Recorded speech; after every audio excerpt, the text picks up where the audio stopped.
할렐루야. 이 자리에 올 때마다 떨리는 것 같습니다. 왜냐하면 우리 1부, 2부 때 우리 김진호 목사님과 하늘 같은 우리 김진호 목사님이 말씀을 전하시고 또 우리 담임 목사님이 말씀을 전하시는데 저는 그들의 신발끈도 감당치 못할 것 같은데 제가 또 이렇게 말씀을 전해야 돼서 떨리네요. 한 번씩 서는데도 이 자리 설 때마다 떨리는 것 같습니다. 그 올해 표가 여러분 무엇인지 기억하십니까? 저쪽에 붙어 있죠. 새 일을 행하시는 여호와. 2026년도 이제 6개월 지나고 이제 7월 두 번째 주일 이제 지나면서 제가 지난 6개월 동안 그리고 제가 신강두레교회에 와서 신강두레교회가 통합되고 나서 어떤 새로운 일들이 있었나 이렇게 한번 돌아봤는데요. 새로운 일들이 굉장히 많이 일어났더라고요. 그 중에 제가 처음에 왔을 때 이제 시작된 것이 풋살장하고 농구장 그리고 데크 공사가 있었어요. 그래서 그 농구장하고 축구장, 그 풋살장에서는 주일 예배가 끝나고 나면 우리 다음 세대 아이들이 거기서 풋살도 하고 농구도 하고 같이 귀한 시간들 갖고 있고요. 다른 교회에서도 와서 하더라고요. 같이 뭐 다른 교회에서 와서 하다가 좀 이제 과격한 그런 성도 하나 있어가지고 좀 트러블도 있기도 한데 좋은 일인 것 같습니다. 그리고 우리 교회에서 가장 큰 공사가 있었다면 작년에 그 주차장 공사가 아니었나 싶어요. 주차 대란이 있었죠. 그래서 우리 교육자들 같은 경우도 우리 항존직 우리 성도님들도 마찬가지였는데 천변에 그 임시로 마련해 놓은 주차장에 주차해서 이렇게 걸어오고 하셨는데 작년에 주차 공사를 하면서 이 본당 앞에 많은 차들이 들어올 수 있어서 이제 어느 정도 주차난이 좀 해소된 것 같기는 해요. 근데 앞으로 오늘도 그렇고 지난주도 그렇고 새 가족들이 계속 오는 거 보니까 뭐 주차난은 계속 있을 것 같긴 합니다. 더 지경이 확장될 하나님의 은혜가 부어질 줄 믿습니다. 비전 올해 한 3년 전인가요? 이제 그 빔 프로젝트로 화면을 보다가 이제 LED로 바꿨잖아요.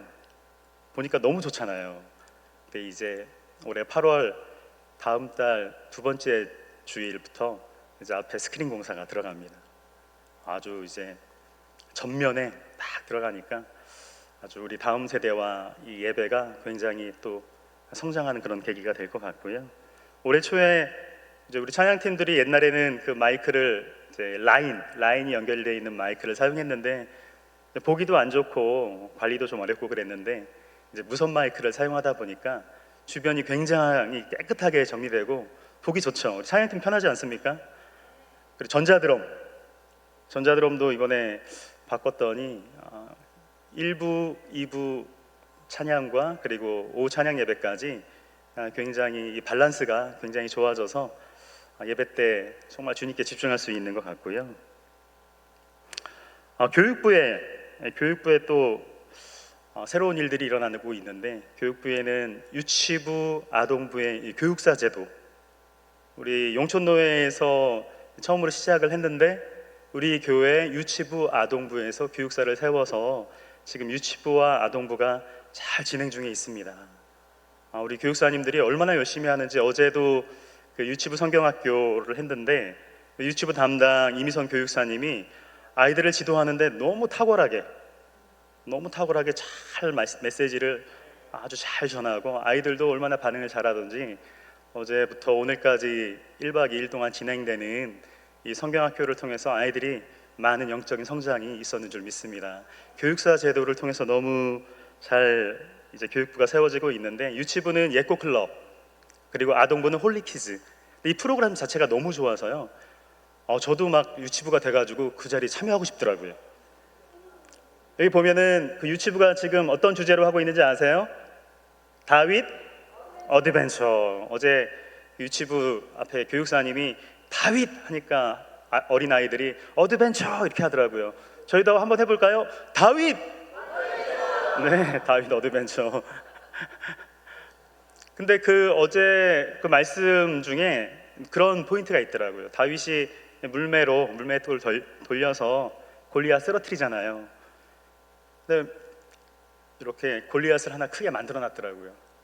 다 같이 이제 오재미로 그 골리앗을 쓰러뜨리는데 애들이 얼마나 신나게 던지는지 저도 던지고 싶었으나 열심히 사진만 찍었습니다.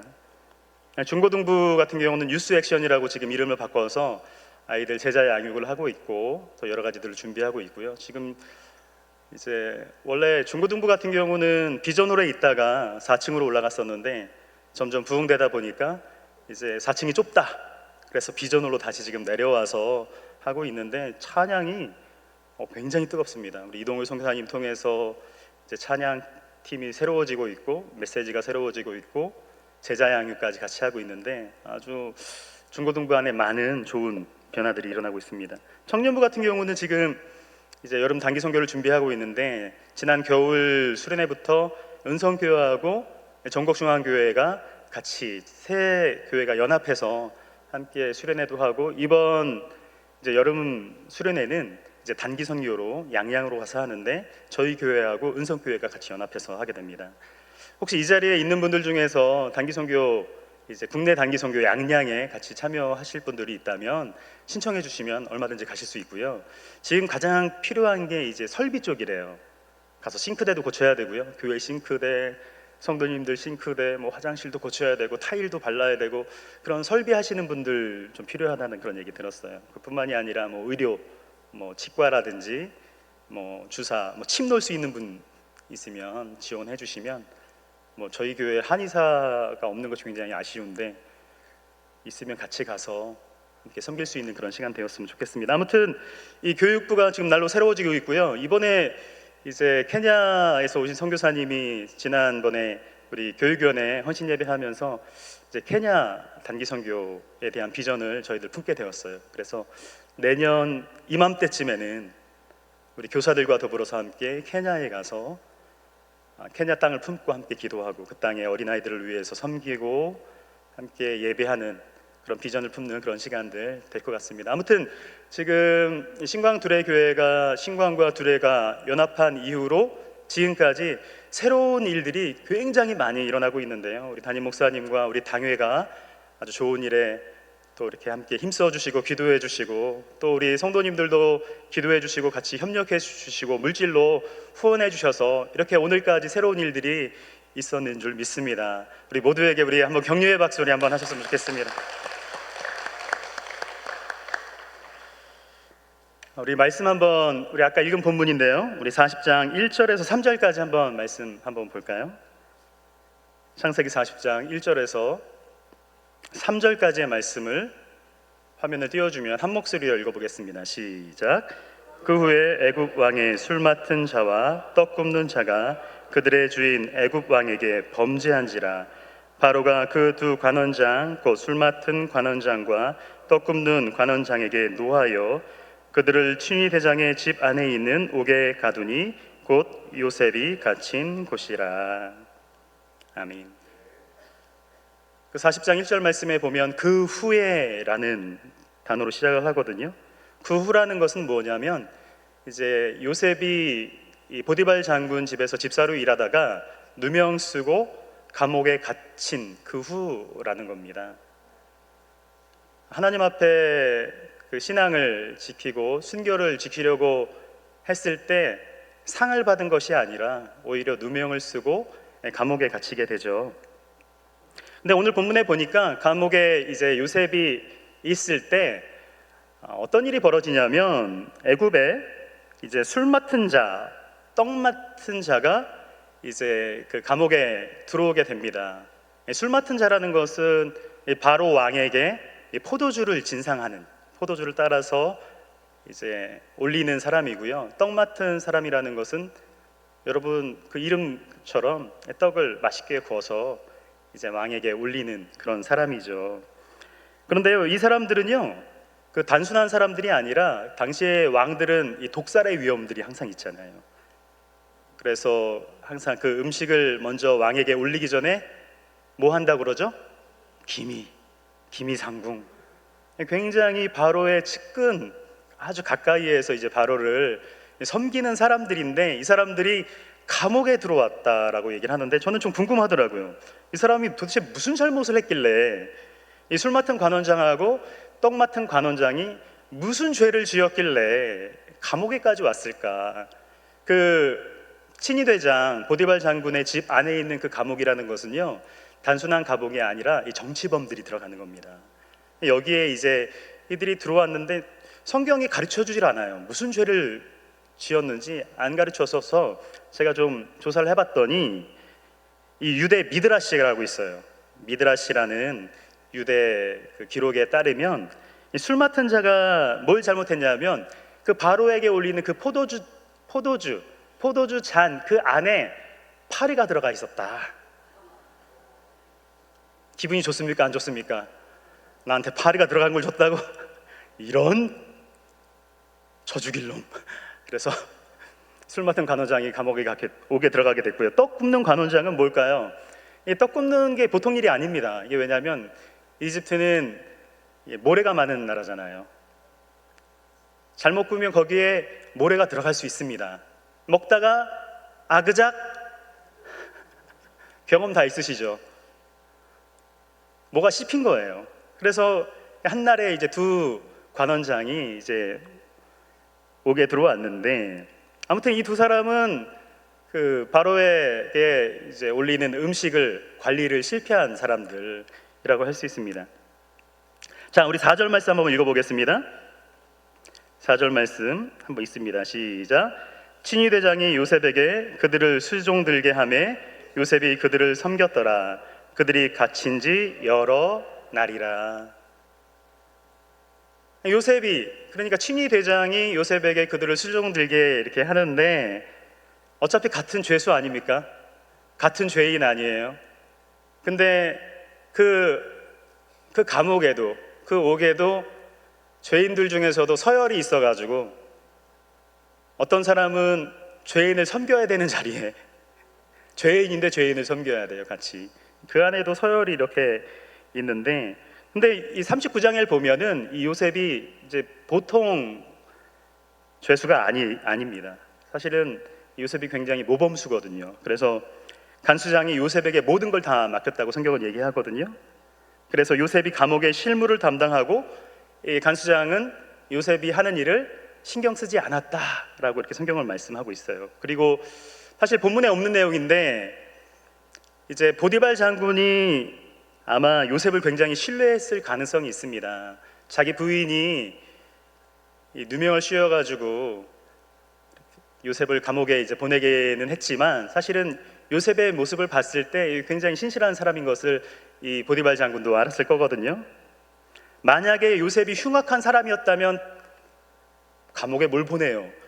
그냥 그 자리에서 처치했어도 그만인데 요셉을 감옥에 보냈다라는 것은 뭐냐면 그만큼 요셉을 어느 정도 신뢰했던 것이고, 그런데 이제 학자들에 따르면 이제 보디발 장군이 요셉을 감옥에 보낼 수밖에 없었던 것은 무엇이냐면 체면상 이제 그런 상황에서 체면상 이제 안에 체면도 있고 이거를 번복할 수는 없기 때문에 이제 감옥에 보내지 않았냐 이런 얘기들이 있습니다.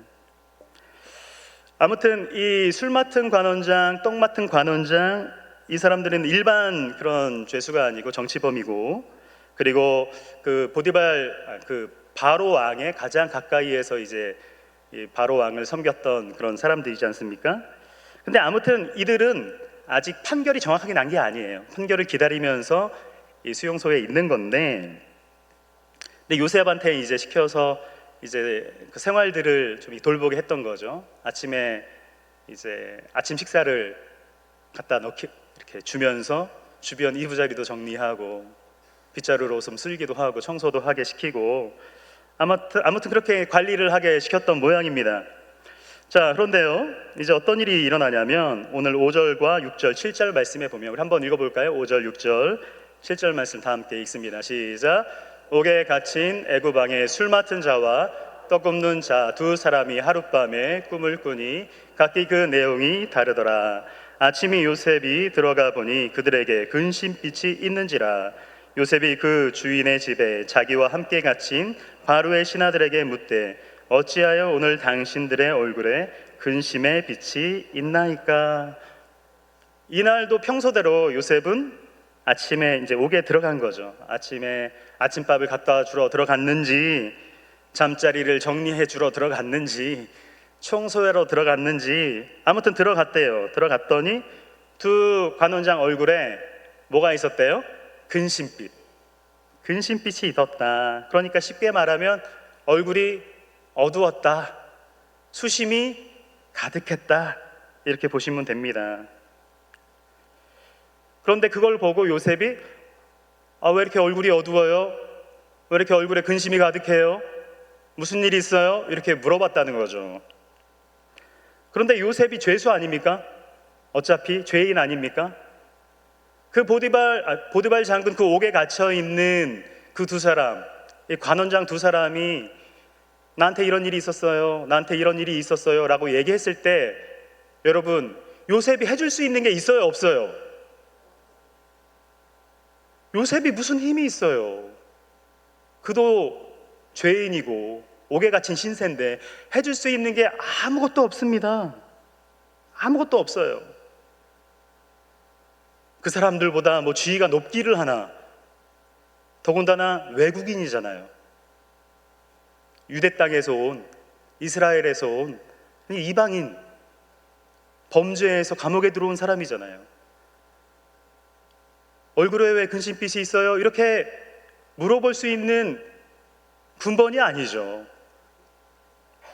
저 같으면요, 그 아침에 제가 요셉이라고 제가 한번 생각해 봤어요. 아침에 그 감옥 문을 열고 딱 들어가서 이렇게 아침 식사를 가지고 딱 들어갔는데 두 간원장 얼굴을 보니까 너무 이게 꼴이 말이 아니에요. 너무 근심 가득해. 그래서 속으로 얼굴 왜 저래, 그냥 적당히 빨리 눈 마주치지 않고 빨리 정리하고 빨리 나가야 되겠다. 전 그렇게 끝냈을 것 같아요. 저 같다면. 그런데 요셉이 물어봤잖아요. 왜 이렇게 근심빛이 있어요? 왜 이렇게 얼굴이 어두워요? 이렇게 물어봤다는 거예요. 오지랖이죠, 오지랖. 네, 오늘 8절 말씀 한번 보겠습니다. 8절 말씀 다 같이 읽습니다. 시작. 그들이 그에게 이르되 우리가 꿈을 꾸었으나 이를 해석할 자가 없도다. 요셉이 그들에게 이르되 해석은 하나님께 있지 아니하니까 청하건대 내게 이르소서. 꿈 얘기를 하니까 자신감이 생겼나 봐요. 해석은 누구한테요? 하나님에게 있지 않습니까? 나한테 말하세요. 나한테 말해주세요. 그러니까 이 요셉은 이 감옥에 있을 때도 누구를 신뢰하고 있었던 겁니까? 하나님을 여전히 신뢰하고 있었어요. 그리고 요셉이 두 관원장에게 관심을 갖고 왜 얼굴에 근심빛이 있어요? 라고 물어봤던 것도요, 누구 때문에 그랬을까요? 하나님 때문에 그런 거예요. 하나님 때문에. 여러분, 요셉이 이제 우린 다 알고 있습니다. 요셉이 나중에 어떤 사람이 되냐면 이집트의 뭐가 되죠? 총리가 됩니다. 어떤 과정을 거쳐서 총리가 되는지 우리 이미 다 알고 있어요. 그런데 여러분, 우리 요셉이 총리가 되는 과정 몇 가지 있는데 제가 한번 정리해 봤거든요. 첫 번째는 뭐냐면 요셉이 총리가 되기 위해서 첫 번째 어떤 일이 일어나야 되느냐, 이집트의 총리가 되기 위해서 첫 번째는 형들이 요셉을 이집트에 팔아야 됩니다. 좋은 거예요, 나쁜 거예요? 나쁜 거라고 여러분 생각하잖아요. 근데 그 일이 없으면 요셉이 애굽에 내려갈 일이 있어요, 없어요? 없는 거예요. 그러니까 이 일이 꼭 필요한 거죠. 애굽 땅에 내려가려면 형들한테 팔려서 내려가는 일밖에 없는 거예요. 이 일도 필요했고요. 그리고 두 번째는 뭐냐면 보디발 장군 집에서 집사로 있다가 억울하게 누명 써서 어떻게 됩니까? 감옥에 가잖아요. 옥에 들어가잖아요. 옥에 들어가는 일도 필요하더라고요. 일도 있지 않으면 요셉이 총리가 되는데 불가능해요. 그리고 세 번째는 뭐냐면 오늘 술 맡은 관원장, 똥 맡은 관원장이 얼굴에 근심빛이 있을 때 그 근심빛을 보고 뭐 한 일? 관심을 가진 일. 나중에 2년 후에 어떤 일이 일어나냐면 이 술 맡은 관원장이 이제 금방 복직이 됩니다. 복직이 되고 이제 바로가 꿈을 꿔요, 이번에는요. 그때 이제 바로가 근심을 하면서 도대체 이 꿈이 뭘까 이렇게 했을 때 술 맡은 관원장이 요셉을 추천하잖아요. 그러니까 이 요셉이 총리가 되는데 어떤 일이 필요했냐면 형들이 요셉을 애굽에 팔아야 되고요. 그리고 보디발 장군 집에서 있다가 어디 들어가야 되고요? 감옥에 들어가야 되고요. 감옥에서 누구를 만나야 돼요? 술 맡은 관원장, 떡 맡은 관원장을 만나야 되는 겁니다. 이 모든 일이 필요했는데 만약에 이 요셉이 술 맡은 관원장, 떡 맡은 관원장에게 관심을 안 가졌으면 여러분 어떤 일이 일어났을까요? 감옥에서 썩는 거죠, 여러분. 여기서 그냥 썩는 겁니다. 근데 이 술 맡은 관원장, 떡 맡은 관원장에게 관심을 가졌기 때문에 이게 놀라운 역사를 발휘해서 이집트에 뭐가 됐어요? 총리가 됐잖아요. 총리. 그러니까 이 요셉에게 있어서는요, 자신의 일어난 모든 일들은요, 그냥 세상 말로 재수 없어서 일어난 일이 아니라 하나님이 나에게 주신 기회, 이렇게 받아들였어요. 아멘이십니까? 근데 실제로 그런 고백을 합니다. 창세기 45장 5절 말씀 한번 보실까요? 한번 읽습니다. 시작. 당신들이 나를 이곳에 팔았다고 해서 근심하지 마소서, 한탄하지 마소서. 하나님이 생명을 구원하시려고 나를 당신들보다 먼저 보내셨나이다. 이렇게 된 거는 다 누가 하셨다라는 거예요? 하나님이 하신 겁니다. 이렇게만 얘기하고 끝난 게 아니라 그 뒤에도 또 일어나요. 아버지 야곱이 죽은 이후에 형들이 두려워합니다. 왜냐하면 과거에 요셉을 판 일 때문에 혹시나 우리한테 보복하지는 않을까, 복수하지는 않을까 근심 걱정하고 떨고 있을 때 그 형들 앞에서 요셉이 이런 얘기를 합니다. 창세기 50장 19절부터 21절까지의 말씀 한번 읽어보겠습니다. 시작. 요셉이 그들에게 이르되 두려워하지 마소서, 내가 하나님을 대신하리이까. 당신들은 나를 해하려 하였으나 하나님은 그것을 선으로 바꾸사 오늘과 같이 많은 백성의 생명을 구원하게 하시려 하셨나니 당신들은 두려워하지 마소서, 내가 당신들과 당신들의 자녀를 기르리이다 하고 그들을 간곡한 말로 위로하였더라. 아멘. 자신의 지나온 삶의 모든 일들을 그냥 재수없이 일어난 일로 보지 않고 그 모든 과정에 누가 함께 하셨다고 믿습니까? 하나님이 함께 하셨음을 고백하고 믿고 있어요. 그러니까 감옥에서 그 술 맡은 관원장, 떡 맡은 관원장 그를 만난 그것도요, 그냥 우연히 보지 않은 거죠. 하나님이 내게 보내주신 사람이구나, 그렇게 해석하지 않으면 요셉을 해석할 수 없습니다. 이 상황도 하나님께서 허락하셨구나, 이 사람도 나에게 보내주셨구나 하고 그 사람에게 관심을 가진 거죠. 이 관심이 있었기 때문에 우리 뒤에 뒷부분 얘기하지 않아도 어떤 일이 벌어졌는지 다 알 겁니다. 요셉은요, 이집트에 팔려왔을 때도, 감옥에 들어왔을 때도, 그리고 금방 자기가 다시 감옥에서 나오지 못하게 됐을 때도요, 성경에 보면은 불평을 했다, 원망을 했다, 저주했다 이런 얘기가 없어요. 오히려 그 입에서 하나님이 나옵니다. 저 신강두레교회 와서 이제 6년 차, 제가 지난번 설교할 때도 제가 말씀드렸는데 신강두레교회 제가 6년 차 이제 사역을 하고 있는데, 제가 우리 신강두레교회에 와서 참 목회에 있어서 가장 소중한 것들을 좀 배우게 됐습니다. 그게 뭐냐면 우리 담임 목사님을 통해서 배운 건데요, 우리 목사님은 화요 중보기도 모임 할 때 이제 버스가 도착하면 먼저 와서 딱 기다리고 계시다가 성도님들 손 잡고 이렇게 한 사람씩 부축해서 버스에서 내릴 수 있도록 도와드리고요. 근데 화요일뿐만이 아니라 수요 기도회, 또 금요 기도회 때도 목사님이 이렇게 한 사람씩 이렇게 손을 이렇게 붙잡고 이렇게 인사하시면서 관심을 가져주시더라고요.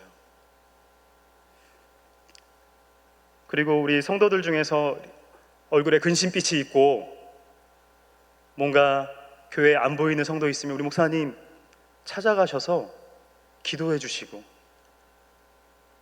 우리 부목사님들도 같이 불러가지고 함께 기도합시다 해서 같이 기도해 주시고, 전 제일 감동받았던 부분이 어떤 부분이냐면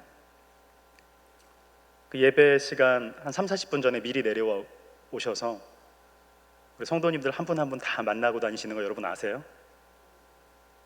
여러분 다 경험하시죠? 제가 지금까지 섬겼던 교회에서 그렇게 하시는 목사님 한 번도 못 봤어요. 여러분 복을 많이 받으셨습니다. 누가 어떤 목사님이 어떤 성도에게 그렇게 관심을 가져요? 저도 사실 신광둘에게 오기 전까지 그렇게 관심을 많이 갖지 않았던 것 같습니다. 근데 관심을 이렇게 갖는 게 정말 사랑이더라고요. 손잡아주고 어깨 두드려주고 잘하고 있어요. 수고하고 있어요. 근데 그렇게 할 수 있는 건 뭐냐면 오늘 요셉처럼 하나님의 그 은혜를 알기 때문이죠. 하나님의 사랑을 알기 때문에 그게 가능한 겁니다. 하나님의 은혜를 알고 하나님의 사랑을 알면 위로받아야 될 그 자리에 있어도 요셉이 오히려 위로를 받아야 되죠. 억울하게 들어왔잖아요.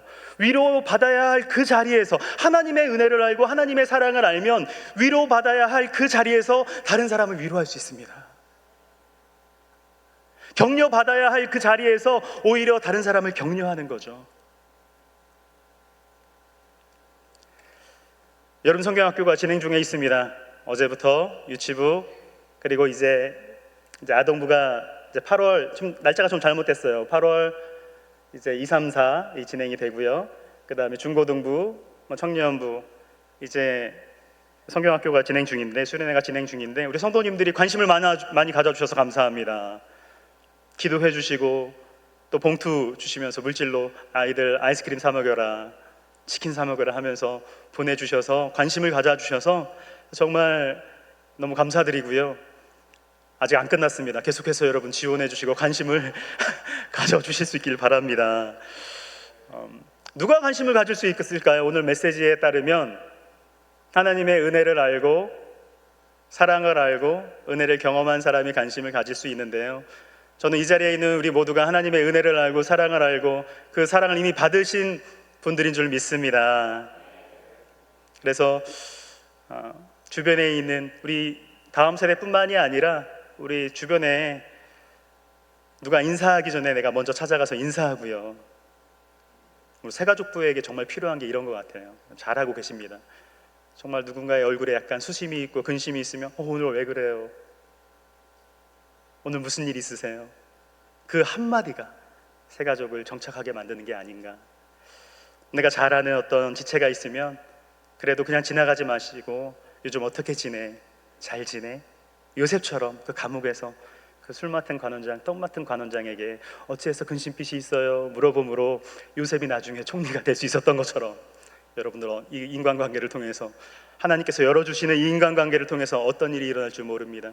그런 복의 통로로 쓰임 받으시는 저와 여러분 되시길 주님의 이름으로 축복합니다. 기도하겠습니다.